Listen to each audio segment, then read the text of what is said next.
മർക്കോസിന്റെ സുവിശേഷം 9-ാം അധ്യായം 16-ാമത്തെ വാക്യം മുതൽ. അവൻ അവരോട്, നിങ്ങൾ അവരുമായി തർക്കിക്കുന്നത് എന്ത് എന്ന് ചോദിച്ചു.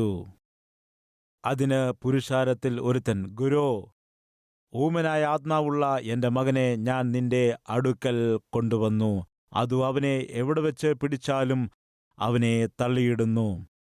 പിന്നെ അവൻ നുരച്ച് പല്ലുകടിച്ച് വരണ്ടു പോകുന്നു.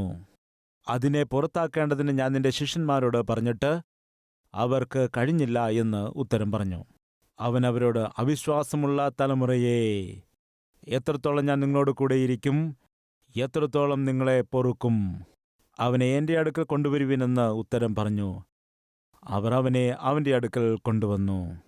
അവനെ കണ്ട ഉടനെ ആത്മാവ് അവനെ ഇഴച്ചു. അവൻ നിലത്ത് വീണ് നുരച്ച് ഉരുണ്ടു. അടുത്ത വാക്യം വായിക്കാം. ഇത് അവന് സംഭവിച്ചിട്ട് എത്ര കാലമായി എന്ന് അവൻ്റെ അപ്പനോട് ചോദിച്ചതിന് അവൻ അവൻ്റെ ചെറുപ്പം മുതൽ തന്നെ എന്ന് പറഞ്ഞു. അതവനെ നശിപ്പിക്കേണ്ടതിന് പലപ്പോഴും തീയിലും വെള്ളത്തിലും തള്ളിയിട്ടിട്ടുണ്ട്. നിന്നാൽ വല്ലതും കഴിയുമെങ്കിൽ മനസ്സലിഞ്ഞ് ഞങ്ങളെ സഹായിക്കണമേ എന്ന് പറഞ്ഞു. യേശു അവനോട്, നിന്നാൽ കഴിയുമെങ്കിൽ എന്നോ, വിശ്വസിക്കുന്നവന് സകലതും കഴിയുമെന്ന് പറഞ്ഞു. ബാലന്റെ അപ്പൻ ഉടനെ നിലവിളിച്ചു, കർത്താവേ, ഞാൻ വിശ്വസിക്കുന്നു, എൻ്റെ ആ വിശ്വാസത്തിന് സഹായിക്കണമേ എന്ന് പറഞ്ഞു. ഇപ്പോൾ ശിഷ്യന്മാർ പുറമെ യേശുവിൻ്റെ ശിഷ്യന്മാരായിട്ട് കാണപ്പെടുമ്പോഴും അവർക്ക് ഉള്ളിൽ യേശുവിലുണ്ടായിരുന്നതായ ശക്തിയെ വെളിപ്പെടുത്തുവാൻ കഴിയാതെയിരുന്നതുകൊണ്ട് അവർ നിന്ദിക്കപ്പെടുവാനിടയായി, പരിഹസിക്കപ്പെട്ടു. അങ്ങനെ തൻ്റെ ശിഷ്യന്മാർ നിന്ദിക്കപ്പെടുന്നതായ സമയത്ത് യേശുക്രിസ്തു എന്തു ചെയ്തെന്നറിയാമോ? ഒരു വശത്ത് അവരെ ശാസിച്ചുകൊണ്ട് മറുവശത്ത് അവൻ ചെയ്യേണ്ടതായ അത്ഭുത കാര്യത്തെ ചെയ്യാനിടയായി. ആ അത്ഭുതം എന്താണ്? ശ്രദ്ധിച്ച് ഈ മകനെക്കുറിച്ച് പരിശോധിച്ചാൽ, ആ മകനിൽ ബാധിച്ചിരിക്കുന്നതായ ദുരാത്മാവ്, അശുദ്ധാത്മാവ് ഏതെല്ലാം രീതിയിൽ അവനെ പീഡിപ്പിക്കുന്നു എന്ന് വേഗത്തിൽ ഞാൻ നിങ്ങളോട് പറയാം. മർക്കോസിന്റെ സുവിശേഷം 9-ാം അധ്യായം 18-ാമത്തെ വാക്യം. അത് അവനെ എവിടെ വെച്ച് പിടിച്ചാലും അവനെ തള്ളിയിടുന്നു. പിശാച് ചെയ്യുന്നതായ പണി എന്താണ്? ദുരാത്മാവ് ചെയ്യുന്ന പണി എന്താണ്? തള്ളിയിടുക. അതുകൊണ്ടാണ് നമ്മിൽ പലരും പറയുന്നത്, കർത്താവേ, ഞാൻ വീണ്ടും വീണു, ഞാൻ വീണ്ടും വീണുപോയി. വീണതല്ല, വീഴിച്ചതാണ്. മനസ്സിലാകുന്നുണ്ടോ? വീണ്ടും പാപത്തിൽ വീണുപോയി കർത്താവേ. പിന്നെ ഏതിലാണ് പോയി വീഴാറുള്ളത്? അശുദ്ധിയിൽ വീണുപോയി കർത്താവേ. ചോദിക്കട്ടെ, കർത്താവിൻ്റെ സന്നിധിയിൽ വന്ന പ്രിയമുള്ളവരെ, നിങ്ങളുടെ ജീവിതത്തിൽ പിശാച് നിങ്ങൾ ഏതെല്ലാം ഇടങ്ങളിലാണ് വീഴിക്കുന്നത് എന്ന് ചിന്തിച്ചു നോക്കുക. എവിടെയാണ് വീഴിക്കുന്നത്? ഏത് പാപത്തിലാണ് വീഴിക്കുന്നത്? ഏത് ശോധനയിലാണ് വീഴിക്കുന്നത്? എവിടെയാണ് നിന്നെ കീഴ്പ്പെടുത്തുന്നത്? പിശാചിന്റെ പണി എന്തെന്നറിയാമോ? വീഴിക്കുക. അവനെ വീഴിക്കുകയാണ്. 2, പിന്നെ അവൻ നുരച്ചു. എന്താണ് ചെയ്യുന്നത്? നുരയ്ക്കുവാനിടയാകുന്നു, പല്ലുകടിക്കാനിടയാകുന്നു. നുരയും പതയും വായിൽ നിന്ന് വരുന്നു. ചില സമയത്ത് നമുക്ക് ചിലരുടെ അവസ്ഥ ഇങ്ങനെയാകുന്നത് കാണാനിടയുണ്ട്. അങ്ങനെ വീഴുന്നതായ സമയത്ത് അവർ നാക്ക് കടിക്കുക, പല്ല് കോർക്കുക, രക്തം പോലും ഒഴുകാനിടയുണ്ട്. പല്ല് കടിക്കുന്നത് കാണാൻ കഴിയും. അതിനെ നമ്മൾ എന്താണ്, മുയൽ രോഗം എന്നൊക്കെ വിളിക്കാറുണ്ട്. അശുദ്ധാത്മാവ് ഈ മകനെ ബാധിക്കുമ്പോൾ അവൻ താഴേക്ക് വീഴുന്നു, അവൻ പല്ലുകടിക്കുന്നു, അവൻ്റെ വായിൽ നിന്ന് നുരയുണ്ടാകുന്നു. ഇതൊക്കെ ചെയ്യുന്നത് കാണാൻ കഴിയുന്നു. 20-ാം വാക്യം. അവനെ കണ്ട ഉടനെ ആത്മാവ് അവനെ ഇഴച്ചു. അവനെ ഇഴച്ചു. എന്താണ് ആത്മാവ് അവനെ ഇഴച്ചു? അവൻ നിലത്ത് വീണു നുരച്ച് ഉരുണ്ടു. നിലത്ത് വീണ് ഉരുളുവാൻ ഇടയായി. അതിൻ്റെ ശേഷം, ഇതെത്ര കാലമായി ഇവന് സംഭവിച്ചിട്ട് എന്ന് യേശു ചോദിച്ചപ്പോൾ യേശുവിന് അറിയാഞ്ഞിട്ടല്ല, ചുറ്റുപാടുമുള്ള ആളുകൾക്ക് അറിയേണ്ടതിനാണ്. അപ്പോഴവൻ്റെ പിതാവ് പറയുകയാണ്, ബാല്യം മുതൽ തന്നെ, ചെറുപ്പം മുതലേ ഈ പ്രശ്നമാണ്. തൻ്റെ ഒരേയൊരു മകനാണ്. അവൻ്റെ ഒരേയൊരു മകനെ അശുദ്ധാത്മാവ് ബന്ധിച്ചിരിക്കുന്നു. അശുദ്ധാത്മാവെന്ന് ഇവിടെയുണ്ടോ? നമുക്ക് നോക്കാം. 25 വാക്യം, അവസാനത്തെ ലൈൻ എന്താണ് പറയുന്നത്? ഊമനും ചെകിടനുമായ ആത്മാവേ, ഇവനെ വിട്ടുപോ, ഇനിയും അവനിൽ കടക്കരുത് എന്ന് ഞാൻ നിന്നോട് കൽപ്പിക്കുന്നു. ഊമനായ ദുരാത്മാവ് സംസാരിക്കുകയില്ല, ചെകിടനായ ദുരാത്മാവ് കേൾക്കുകയില്ല. എന്താണ്? ലൂക്കോസിന്റെ സുവിശേഷം 9 അധ്യായം 39 വാക്യം നോക്കുമ്പോൾ ഈ ദുരാത്മാവ് ബാധിച്ച ഈ മകൻ പെട്ടെന്ന് ഇടയ്ക്ക് അലയ്ക്കുകയും ബഹളം വയ്ക്കുകയും ചെയ്യുന്നത് കാണാൻ കഴിയുന്നു. അലറി വിളിക്കുകയും ബഹളമുണ്ടാക്കുകയും ചെയ്യുന്നതെന്ന് പറയുമ്പോൾ മൂകനായ വ്യക്തിയും അലറി വിളിക്കാറുണ്ടല്ലോ. മൂകനായ വ്യക്തിയും മുരളുകയും അലറി വിളിക്കുകയും ചെയ്യും. ഒരു നിമിഷം ശ്രദ്ധിച്ചാൽ ഈ പാവപ്പെട്ട ഈ മനുഷ്യൻ, ആ മനുഷ്യന്റെ മകനെ പിശാച് എത്രത്തോളം വലിച്ചിഴച്ചു എന്ന് നോക്കുക. ബാല്യകാലം മുതൽ തന്നെ മൂകാത്മാവ് ബാധിച്ചു, ചെകിടിൻ്റെ ആത്മാവ് ബാധിച്ചു. ഫലമായിട്ട് അവനിടയ്ക്കിടയ്ക്ക് വീണുപോകുന്നു. വായിൽ കൂടി നുരയും പതയും വരുന്നു. അതുപോലെ പല്ല് കടിക്കുന്നു, ഇടയ്ക്കിടയ്ക്ക് അലറി വിളിക്കുന്നു. അത് മാത്രമല്ല, വീട്ടിൽ നിന്ന് പുറത്തേക്കിറങ്ങുകയാണെങ്കിൽ ഏത് വെള്ളത്തിൽ പോയി വീഴുമെന്ന്, ഏത് തീയിൽ പോയി വീഴുമെന്ന് അറിയില്ല. ആളുകൾ വന്ന് പറയും, നിങ്ങളുടെ മകൻ അവിടെ തീയിൽ വീണിരിക്കുന്നു, എന്തു സംഭവിച്ചു? ആരോ തീ കാഞ്ഞുകൊണ്ടിരിക്കുമ്പോൾ ഇവൻ ചെന്നിട്ട് ആ തീയിലേക്ക് എടുത്തു ചാടി. തീ കാണുകയാണെങ്കിൽ തീയിൽ പോയി ചാടുന്നു. അവനെ എന്താണ് ചെയ്യുന്നത്? വെള്ളത്തിലും തീയിലുമൊക്കെ തള്ളിയിടുന്നു എന്നാണ് കാണുന്നത്. ആ അപ്പൻ വയലിൽ എന്തെങ്കിലും കൃഷി ചെയ്തുകൊണ്ടിരിക്കുകയായിരിക്കും. ആരെങ്കിലും പറയും, ഓടി വരൂ, നിങ്ങളുടെ മകൻ വെള്ളത്തിൽ ചാടി. അത് കേട്ട് പിതാവ് ഓടി വരണം, വെള്ളത്തിൽ വീണ് മുങ്ങുന്നതായ മകനെ രക്ഷിക്കണം. നോക്കൂ, നിങ്ങളുടെ മകൻ പിന്നെയും തീയിൽ പോയി ചാടിയിരിക്കുന്നു, ശരീരം പൊള്ളുകയാണ്. അത് കേട്ട് അപ്പൻ ഓടി വരുമ്പോൾ മകൻ തീയിൽ വീണ് കിടക്കുന്നത് കാണുന്നു. കാലുകൾ പൊള്ളിയിട്ട്, കൈകൾ പൊള്ളിയിട്ട്, അല്ലെങ്കിൽ പെട്ടെന്ന് വെള്ളത്തിൽ വീണിട്ട് മുങ്ങിപ്പോകുന്നു. മരിക്കാൻ പോകുന്ന സമയത്ത് ആരെങ്കിലും വന്ന് രക്ഷിക്കുന്നു, അല്ലെങ്കിൽ അവൻ്റെ അപ്പൻ തന്നെ വന്ന് രക്ഷിക്കുന്നു. ഇങ്ങനെ എപ്പോഴൊക്കെ സംഭവിക്കുമായിരുന്നു? വർഷത്തിൽ ഒരിക്കലാണോ, 2-3 പ്രാവശ്യമാണോ? എന്തെങ്കിലും ഐഡിയ ഉണ്ടോ? പലപ്പോഴും.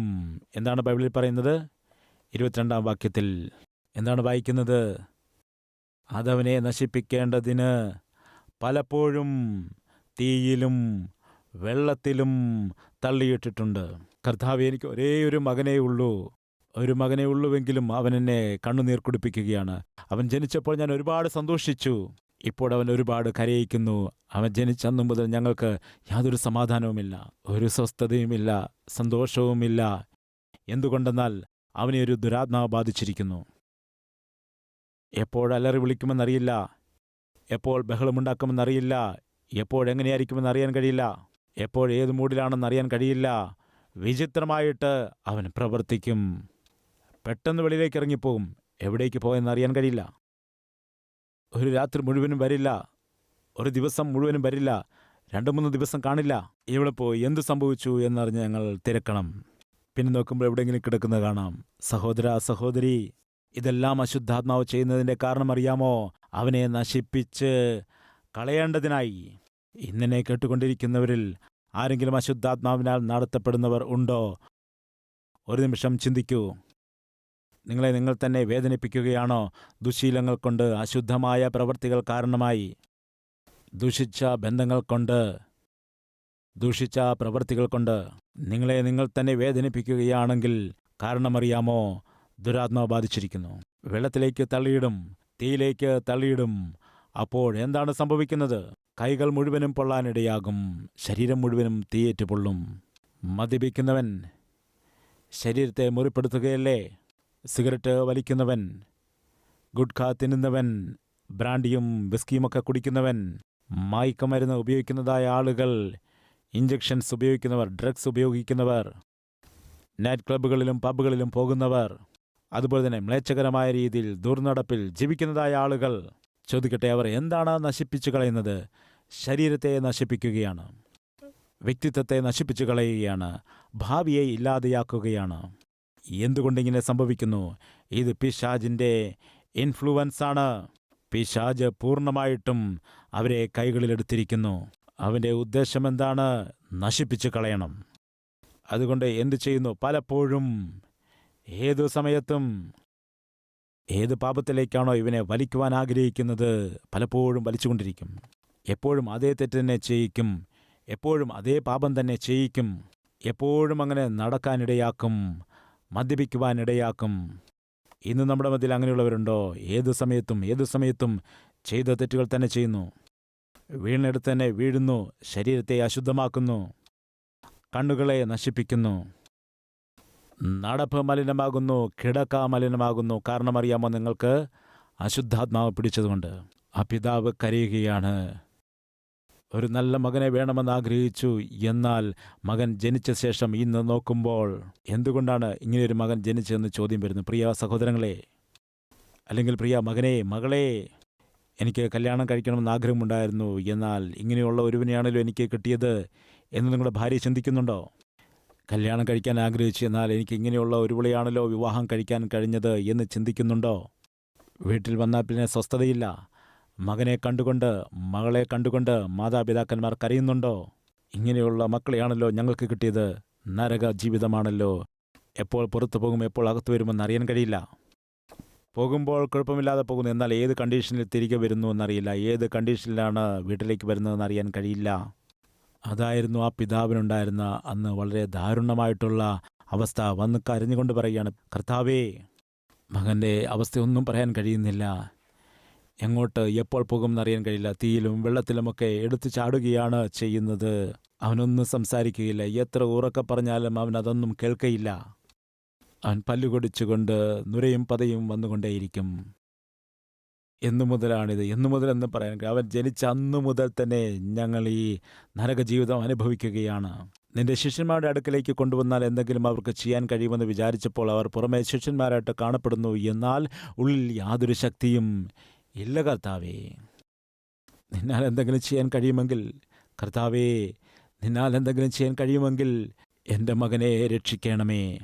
ഇന്നിതേ അവസ്ഥയിൽ കൂടി കടന്നു പോകുന്ന ഏതെങ്കിലും മാതാപിതാക്കൾ എന്നെ കേൾക്കുന്നുണ്ടോ? മകൻ കാരണം, മകൾ കാരണം സ്വസ്ഥത നഷ്ടപ്പെട്ട ആളുകൾ, കെട്ടിയ ഭർത്താവ് കാരണം, ഭാര്യ കാരണം സമാധാനമില്ലാത്ത ആളുകൾ നമ്മുടെ നടുവിൽ ആരെങ്കിലുമുണ്ടോ? കർത്താവ്, എനിക്കതിന് കഴിയുകയില്ല, എൻ്റെ ഭാര്യയോടൊപ്പം ജീവിക്കാൻ കഴിയുന്നില്ല, അവളെന്നെ കണ്ണുനീർ കുടിപ്പിച്ചുകൊണ്ടിരിക്കുകയാണ്, എൻ്റെ ഭർത്താവിനോടൊപ്പം ജീവിക്കാൻ എനിക്ക് കഴിയില്ല, നരക ജീവിതത്തിന് തുല്യമാകുന്നു അത്. എന്നു മുതലാണ്? വിവാഹം കഴിഞ്ഞന്നു മുതൽ ആദ്യ രാത്രി മുതൽ തന്നെ നരകജീവിതം അനുഭവിക്കുന്നു. അന്നു മുതൽ തന്നെ കലഹമാണ്. വിവാഹം കഴിഞ്ഞതു മുതൽ യാതൊരു സന്തോഷവുമില്ല, സമാധാനവുമില്ല, ഒരു സ്വസ്ഥതയും എൻ്റെ ജീവിതത്തിലില്ല. എല്ലാ ദിവസവും വഴക്കാണ്. എങ്കിലെന്ത് ചെയ്യണം? ആ പിതാവ് ചെയ്തതുപോലെ ചെയ്യണം. പിതാവ് എന്താണ് ചെയ്തത്? യേശുവിനോട് പറയുകയാണ്, എൻ്റെ കർത്താവേ, എന്താണ്?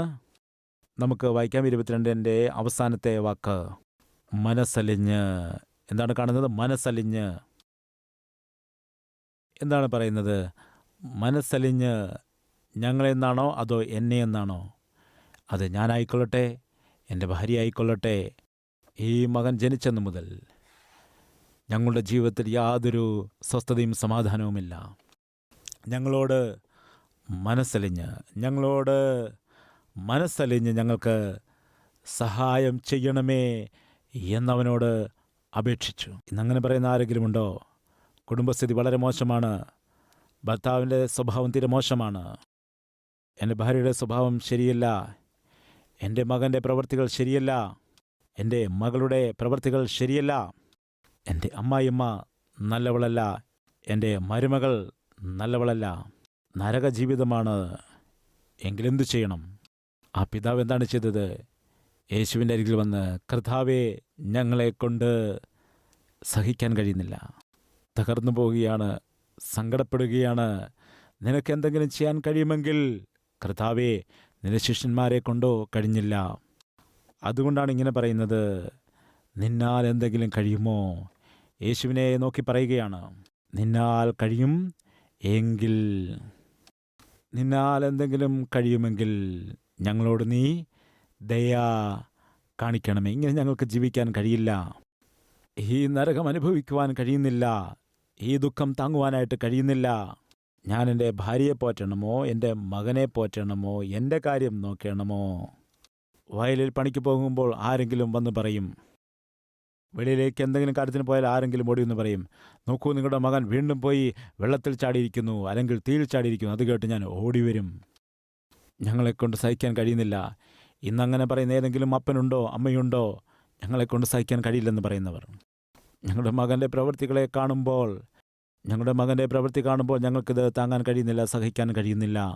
എപ്പോഴേത് വാർത്തയാണ് കേൾക്കുന്നതെന്ന്, എപ്പോഴെന്ത് പ്രശ്നമാണ് ഉണ്ടാകാൻ പോകുന്നതെന്ന് അറിയില്ല, ഞങ്ങൾക്ക് കഴിയില്ല.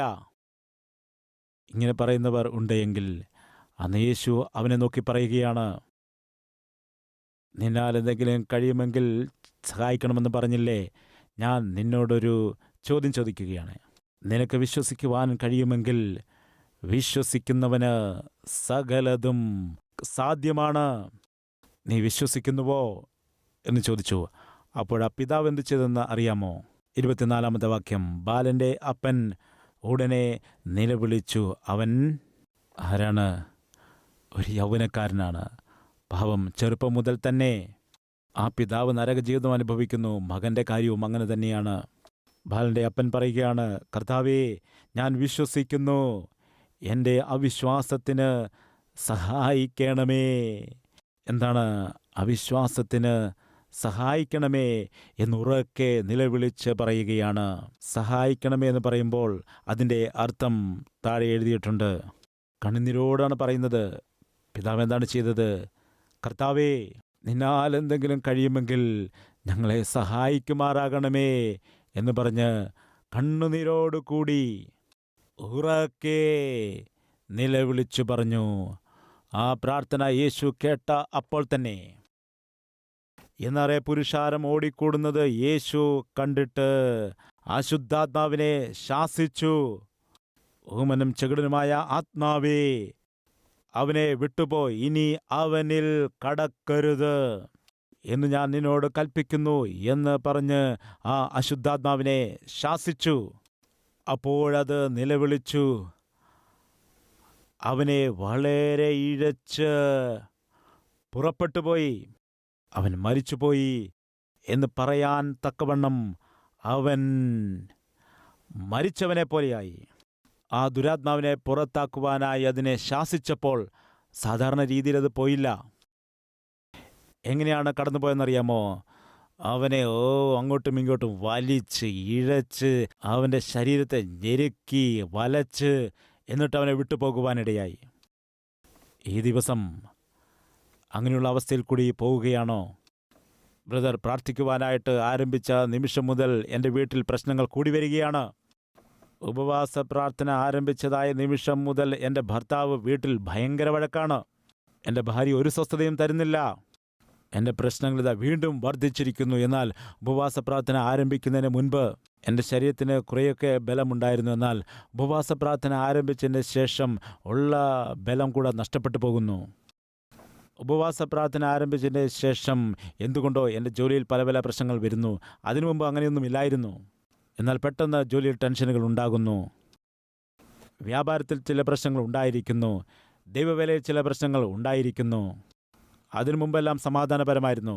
എന്നാൽ എപ്പോഴാണോ ഞാൻ പ്രാർത്ഥന ആരംഭിച്ചത്, എപ്പോഴാണോ യേശുവിൻ്റെ അരികിൽ വന്നിട്ട് പ്രാർത്ഥന ചെയ്യുവാനായി ആരംഭിച്ചത്, പല രീതിയിൽ നിന്ന് പല രീതിയിൽ കൂടി പിശാച് സ്വസ്ഥത കെടുത്തിക്കൊണ്ടിരിക്കുന്നു. പല പല പ്രശ്നങ്ങൾ വെളിയിലേക്ക് വരുന്നു. എന്തുകൊണ്ടാണ് അങ്ങനെ ഉണ്ടാകുന്നത്? എന്തുകൊണ്ടാണ് പ്രശ്നങ്ങൾ പ്രത്യക്ഷമാകുന്നത്? പ്രിയ സഹോദര സഹോദരി, കേൾക്കുക. അന്ന് യേശു ക്രിസ്തു അവൻ്റെ അരികിലേക്ക് വന്ന് ആ മകന് സൗഖ്യം കൊടുക്കുമ്പോൾ പിശാച് ദുരാത്മാവ് എന്തു ചെയ്യുന്നറിയാമോ? ഇനിയും ദുരാത്മാവിൻ്റെ തന്ത്രങ്ങൾ ഫലിക്കയില്ല എന്നറിഞ്ഞ് അവസാന ശ്രമമായിട്ട് ആ മകനെ വലിച്ചിഴച്ചുകൊണ്ട് അവനെ നിലത്തേക്ക് വീഴിക്കാനിടയായി. യേശു ക്രിസ്തു എപ്പോഴാണോ പിശാചിനെ ശാസിച്ചത്, ബന്ധിച്ചത്, അപ്പോഴാ പയ്യൻ എന്തു സംഭവിച്ചു? മരിച്ചുപോയവനെ പോലെ വീണുകിടക്കുന്നു. എപ്പോഴാണോ യേശു ശാസിച്ചത്, ആ മകൻ മരിച്ചതുപോലെ കിടക്കുന്നു. ബാക്കിയുള്ളവരെല്ലാം എന്ത് വിചാരിച്ചെന്നറിയാമോ? അയ്യോ, ശിഷ്യന്മാരാണെങ്കിൽ ഇവനെ കൊല്ലാതെ വിട്ടിരുന്നല്ലോ. എന്താണ്? ശിഷ്യന്മാരാണ് ബെറ്റർ, ഏതായാലും കൊല്ലാതെ വിട്ടല്ലോ. പാവം ഈ പിതാവ് യേശുവിൻ്റെ അരികിലേക്ക് കൊണ്ടുവന്നപ്പോൾ അവൻ്റെ ഉണ്ടായിരുന്ന ജീവനും കൂടി എന്തുപറ്റി? പോയിരിക്കുന്നു. എന്താടാ, വല്ല അനക്കവുമുണ്ടോ? കൈകൾക്ക് അനക്കവുമുണ്ടോ? ഇല്ലടാ, മരിച്ചുപോയെന്നാ തോന്നുന്നേ. മരിച്ചവനെ പോലെ. നോക്കൂ, ബൈബിളിൽ എന്തെഴുതിയിരിക്കുന്നു? അവൻ മരിച്ച പോലെ ആയി. അതുകൊണ്ട് അവൻ മരിച്ചു എന്നാളുകൾ വിചാരിച്ചു. ചില സമയത്ത് യേശു കർത്താവ് പ്രവർത്തിക്കുമ്പോൾ സാഹചര്യങ്ങളെല്ലാം റിവേഴ്സായിട്ട് മാറും. എല്ലാം റിവേഴ്സാകും. എല്ലാം നമുക്ക് എതിരായിട്ട് സംഭവിക്കുന്നു എന്ന് നമുക്ക് തോന്നും. നമ്മൾ വിചാരിക്കുന്നതൊന്ന്, സംഭവിക്കുന്നത് മറ്റൊന്ന്. അവസാനം അപ്പൻ വിചാരിക്കുകയാണ്, അയ്യോ, എന്താണിത്? പ്രാർത്ഥിച്ച് സുഖപ്പെടുത്തുമെന്ന് വിചാരിച്ചപ്പോൾ പ്രാണനെടുത്തിരിക്കുകയാണല്ലോ. എന്തുകൊണ്ടിങ്ങനെ സംഭവിച്ചു എന്ന് പാവം പിതാവ് ചിന്തിക്കുന്നു. ചുറ്റുമുള്ള ആളുകൾ വിചാരിച്ചു, യഥാർത്ഥത്തിൽ യേശു എന്താണോ ചെയ്യുവാൻ ആഗ്രഹിച്ചത് അതുതന്നെയാണവൻ ചെയ്തിരിക്കുന്നത്. മകനെ സൗഖ്യപ്പെടുത്തി പിതാവിൻ്റെ കയ്യിൽ ഏൽപ്പിക്കണമെന്ന് അവൻ വിചാരിച്ചു. എന്നാൽ ഇവിടെ കാണപ്പെടുന്നത് എന്താണ് കാണുന്നത്? ഉറക്കെ പറയുക. എല്ലാം എതിരായിട്ടാണ് സംഭവിക്കുന്നത്. പ്രിയ സഹോദര, സഹോദരി, നിന്റെ ജീവിതത്തിൽ ദൈവത്തിൻ്റെ പ്രവൃത്തി വെളിപ്പെടുമ്പോൾ പിശാച് എന്തു ചെയ്യുമെന്നറിയാമോ? അവൻ നിന്നെയാകട്ടെ, നിന്റെ മകനെയാകട്ടെ, മകളെയാകട്ടെ ഞെരുക്കുവാനിടയാകും, സ്വസ്ഥത കെടുത്താനിടയാകും. അതുകണ്ട് നീ ഭയപ്പെടുവാനായി, അതുകണ്ട് നീ തകർന്നു പോകുവാനായിട്ട്. അതുമാത്രമല്ല, ആ മകനെ നിലത്തേക്ക് വീഴിച്ചു, അവൻ മരിച്ചതുപോലെ കിടക്കുന്നു. എല്ലാവരും വിചാരിച്ചു, കഥ കഴിഞ്ഞു, അരുതാത്തത് സംഭവിച്ചിരിക്കുന്നു എന്ന് വിചാരിച്ചു. പ്രിയ സഹോദര, സഹോദരി, നിന്റെ ജീവിതത്തിൽ ഇന്നെന്തെങ്കിലും അരുതാത്ത രീതിയിൽ സംഭവിക്കുന്നു എന്ന് തോന്നുന്നുണ്ടോ? അരുതാത്തത് സംഭവിച്ചു എന്ന് തോന്നുന്നുണ്ടോ? അത് നോക്കുമ്പോൾ അരുതാത്തത് സംഭവിച്ചതായിട്ട് കാണപ്പെടുന്നു. എന്നാൽ യഥാർത്ഥ കാര്യം എന്താണെന്ന് നോക്കാം. അവൻ മരിച്ച പോലെ ആയി. യേശു അവനെ കൈക്ക് പിടിച്ചു, എഴുന്നേൽപ്പിച്ചു, അവനെ നിവർത്തി, അവൻ എഴുന്നേറ്റു നിന്നു. എന്താണ് സംഭവിച്ചത്? അവൻ വീണുപോയി. എല്ലാവരും വിചാരിച്ചു, കഥ കഴിഞ്ഞുപോയി. യേശുവിൻ്റെ അരികിൽ അനാവശ്യമായിട്ടാണല്ലോ വന്നത്. അങ്ങനെ വന്നിതാ അവൻ്റെ പ്രാണന് നഷ്ടമായി പോയിരിക്കുന്നല്ലോ. പ്രിയ സഹോദര, സഹോദരി, ആഗ്രഹത്തോടെ എൻ്റെ യേശുക്രിസ്തുവിൻ്റെ അരികിലേക്ക് വരുന്നവരെ ആരെയും തന്നെ എൻ്റെ കർത്താവ് നിരുത്സാഹപ്പെടുത്തി പറഞ്ഞയക്കുക ഇല്ല. ആ പിതാവ് ആരെയാണ് കൂട്ടിക്കൊണ്ടുവന്നത്? തൻ്റെ മകന് സൗഖ്യം ലഭിക്കുവാൻ മകനെ കൂട്ടിക്കൊണ്ടുവന്നു. അവന് ഏതൊക്കെ രോഗങ്ങളുണ്ടെന്ന് നിങ്ങൾക്കറിയാമോ? അവൻ പല്ലുകടിക്കും, വായിൽ നിന്ന് നുരയും പതയും വീഴും, അവൻ മയങ്ങി വീഴുവാനിടയാകും, അവൻ തീയിൽ പോയി ചാടും, വെള്ളത്തിൽ പോയി ചാടും, മിണ്ടുകയില്ല, ഒന്നും കേൾക്കുകയില്ല. ബാല്യം മുതൽ തന്നെ ഇങ്ങനെയാണ്.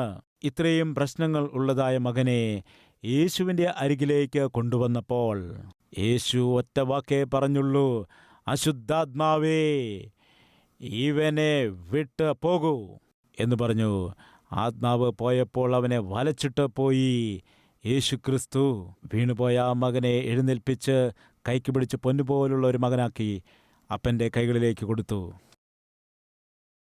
നിന്റെ പ്രശ്നം എത്ര തീവ്രതയുള്ളതാണെങ്കിലും ശരി, നിന്റെ കഷ്ടത എത്ര കാഠിന്യമുള്ളതാണെങ്കിലും ശരി, നിന്റെ കുടുംബം നാശത്തിൻ്റെ വക്കിൽ നിൽക്കുകയാണെങ്കിലും ശരി, നിന്റെ മകനാകട്ടെ, മകളാകട്ടെ, കെട്ടിയ ഭർത്താവാകട്ടെ, ഭാര്യയാകട്ടെ, അമ്മായിപ്പനാകട്ടെ, അമ്മായിയമ്മയാകട്ടെ, ജോലിയിലെ പ്രശ്നമാകട്ടെ, നിന്റെ ജീവിതത്തിലെ പ്രശ്നമാകട്ടെ, നിന്റെ കുടുംബത്തിലെ പ്രശ്നമാകട്ടെ, ദൈവവേലയിലെ പ്രശ്നമാകട്ടെ, ഏതാണെങ്കിലും ശരി, അതിനെ അതേപോലെ കൊണ്ടുവന്ന് യേശുവിൻ്റെ കൈകളിലേക്ക് കൊടുത്താൽ മൊത്തം റിപ്പയർ ചെയ്തുകൊണ്ട്, മൊത്തം സെറ്റ് ചെയ്ത് ശരിയാക്കി നിന്റെ കൈകളിലേക്ക് നൽകുന്ന ദൈവമാണവൻ.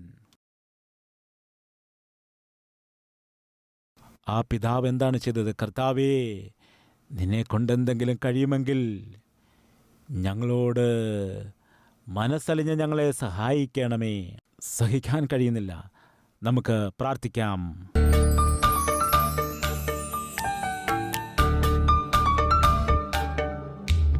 ഞങ്ങളോട് കരുണ കാട്ടണമേ, നിന്റെ ദയ ഞങ്ങളോട് കാട്ടണമേ. ഞങ്ങളുടെ നിസ്സഹായ അവസ്ഥ നീ കാണണമേ. കർത്താവേ, രക്ഷക, ഞങ്ങളോട് നീ കരുണ കാട്ടണമേ. നല്ലൊരു ജോലിയില്ലാതെ ഭാരപ്പെടുന്ന മക്കളോട് കരുണ കാട്ടണമേ. ആരോഗ്യസ്ഥിതി മോശമായിട്ട് ബലഹീനമായിരിക്കുന്ന ശരീരങ്ങൾക്ക് സൗഖ്യം കൊടുക്കണമേ. നല്ലൊരു തലമുറയില്ലാതെ ഭാരപ്പെടുന്നതായ കുടുംബങ്ങളോട് നീ കരുണ കാട്ടണമേ. ഏകാകികളോട് കരുണ കാട്ടി അവരെ കുടുംബസ്ഥരാക്കി നീ മാറ്റിയെടുക്കണമേ. സാമ്പത്തിക പ്രശ്നങ്ങൾ വന്നിട്ട് തകർച്ചയിലായിരിക്കുന്നവരോട് കരുണ കാട്ടണമേ. ഏതെങ്കിലും ഒരു വഴി അവർക്ക് തുറന്നു കൊടുത്ത് സാമ്പത്തികമായി സ്ഥിരപ്പെടുത്തണമേ. കർത്താവേ, രക്ഷിക്കപ്പെടാത്തതായ ആ ഭർത്താവിനോട്, ആ ഭാര്യയോട്, ആ മകനോട് കരുണ കാണിച്ചവരെ രക്ഷിക്കണമേ. കർത്താവേ, രക്ഷിക്കുമാറാകണമേ. യേശുവേ, മക്കളുടെ വിദ്യാഭ്യാസ കാര്യത്തിൽ നീ പ്രവർത്തിക്കുമാറാകണമേ. ജ്ഞാനത്തെ കൊടുക്കണമേ, ഓർമ്മശക്തി കൊടുക്കണമേ, അധ്വാനിക്കാനുള്ള കൃപ കൊടുക്കണമേ. ഞങ്ങളുടെ മക്കളോട് നീ കരുണ കാട്ടണമേ. അവർ യൗവനപ്രായത്തിൽ ഇടറി വീഴാതെ, പിശാചിന് ഇടം കൊടുക്കാതെ ഞങ്ങളുടെ മക്കളെ കാക്കണമേ. ഞങ്ങളുടെ മക്കളെ രക്ഷിക്കണമേ. ഞങ്ങളുടെ മക്കൾ നിന്റെ നുകം ചുമക്കണം, നിന്റെ സേവ ചെയ്യണം, നിന്റെ സാക്ഷികളായിട്ടവർ ജീവിക്കണം. അത്ഭുതം ചെയ്യണമേ, അത്ഭുതം ചെയ്യണമേ. സകല കുടുംബങ്ങളിലും ശാന്തി കൊടുക്കണമേ, സമാധാനം കൊടുക്കണമേ, സന്തോഷം കൊടുക്കണമേ, സംതൃപ്തിയെ കൊടുക്കണമേ. നിന്റെ കൈകളിലേക്ക് ഞങ്ങളെല്ലാവരെയും സമർപ്പിച്ചുകൊണ്ട് യേശുക്രിസ്തുവിന്റെ നാമത്തിൽ അപേക്ഷിക്കുന്നു പിതാവേ. ആമേൻ.